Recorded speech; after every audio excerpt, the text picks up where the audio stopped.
Porter 5 Forces. While it is essential to clarify who your market is and whether or not you are solving a problem for that market or mass market, solving a problem in a better way than competitors requires a competitive advantage strategy.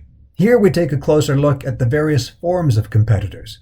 Michael Porter, a Harvard business professor noted for his work in business strategy, developed a model in 1979 for analyzing market attractiveness by looking at competitive forces in 5 different directions: competitive rivalry, threat of new entry, supplier power, threat of substitution, and buyer power. This exercise is designed to be a thorough and deep dive in order to achieve clarity of competition. We start with the competitive rivalry, or direct competitor, which most closely matches the firm being examined. In Coca-Cola's case, for instance, this would, of course, be Pepsi. But Coca-Cola cannot focus solely on Pepsi because of changes brought about by society's consumption habits. There is a steady decline in soft drink consumption year over year, but people haven't stopped drinking. They've gone to myriad substitutes, the second most prominent form of competition. Substitutes essentially satisfy a similar need, quenching thirst, but in a different way.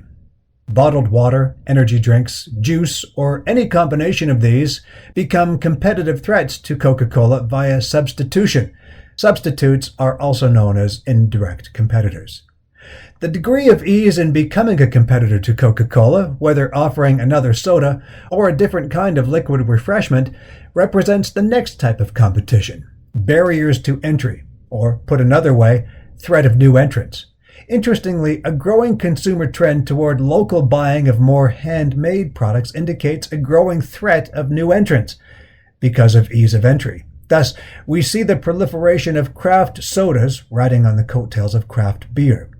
All kinds of things can be barriers to entry. A competitor the size of Coca-Cola can be as intimidating a barrier as imaginable, if the only available market for soft drinks is either Coca-Cola or Pepsi drinkers. But when that market starts to subdivide, demand for different increases, bringing down barriers. Porter's last 2 areas of competition focus not on companies who want part of your market, but rather on those who want your money, not in an underhanded way, but rather in a transactional way.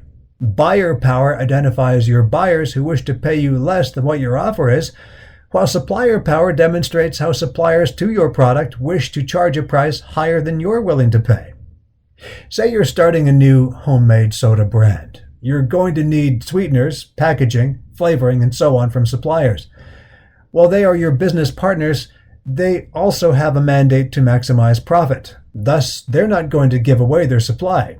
Similarly, buyers, the retailers who you hope to carry your product, are going to be cautious about buying your unproven beverage if they buy it at all. Thus, again, despite being a partner, their interest is primarily upon themselves. This makes both buyers and suppliers forms of competitors. Here's a very important note about Porter 5 analysis. It should be done as part of your due diligence before you proceed with your product idea. It is really designed as a gauge of the attractiveness and potential of a competitive market.